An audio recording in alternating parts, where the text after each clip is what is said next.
नमस्ते। हृदय की बात भाग 139 आपका स्वागत है। धर्म और अध्यात्म के बारे में बात हो रही थी। आज ये इस विषय का आखिरी वीडियो है। वरदान। मानो भगवान हमें वरदान मांगने के लिए कहता है, उसके बारे में थोड़ी आज बात करेंगे। आज यदि खुदा न खास्ता ईश्वर हमारे सामने आकर के खड़े हो जाते हैं और कहते हैं कि वरदान मांगो, तो हम पहले क्या करेंगे? हम तो पहले उनको ईश्वर मानने से इनकार कर देंगे। मैं जोकिलर वे में बात कर रहा हूँ, हंसते हंसते मजाक में।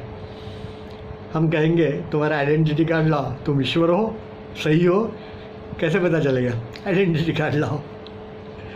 हम इतने व्यस्त हैं हमारे जीवन में कि शायद कह देंगे कि भाई तुम्हारे अपॉइंटमेंट नहीं है आज मुझे मिलने की, अपॉइंटमेंट लेकर के मुझे मिलने के लिए आए। होता है वो भगवान के बारे में कुछ एक दो पिक्चर्स आई थी ना, हिंदी फिल्म, तो उसमें भी ऐसा ही कहीं दिखाया था। तो सचमुच में ईश्वर यदि प्रसन्न हो गए और उन्होंने हमें वरदान मांगने के लिए कहा, तो हम क्या मांगेंगे?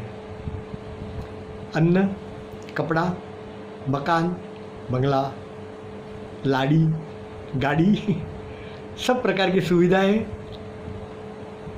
और ये सारी चीज़ें तो तुरंत पूरी हो जाएगी।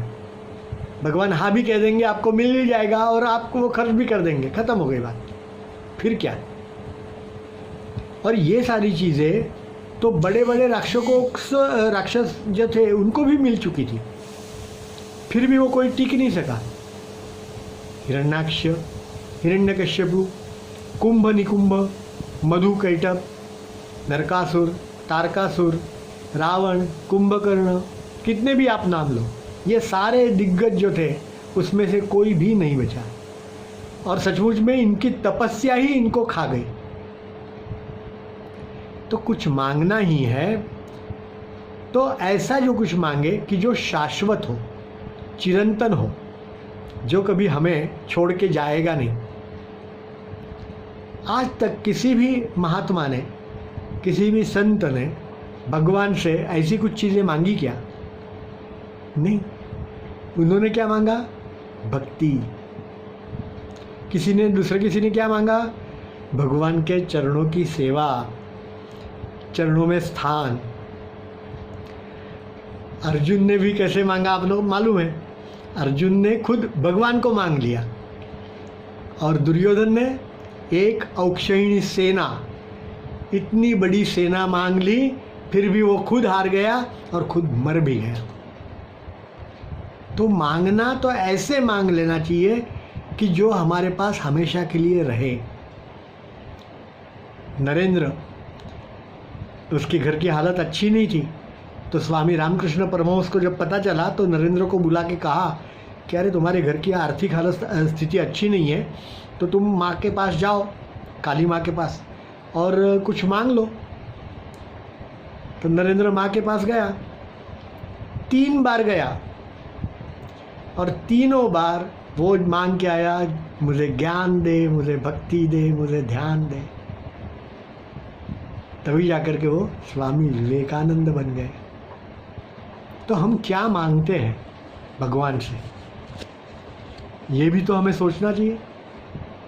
विचार, वाणी और व्यवहार, इसमें एकता, यही वास्तव में आध्यात्मिक जीवन की उपलब्धि है।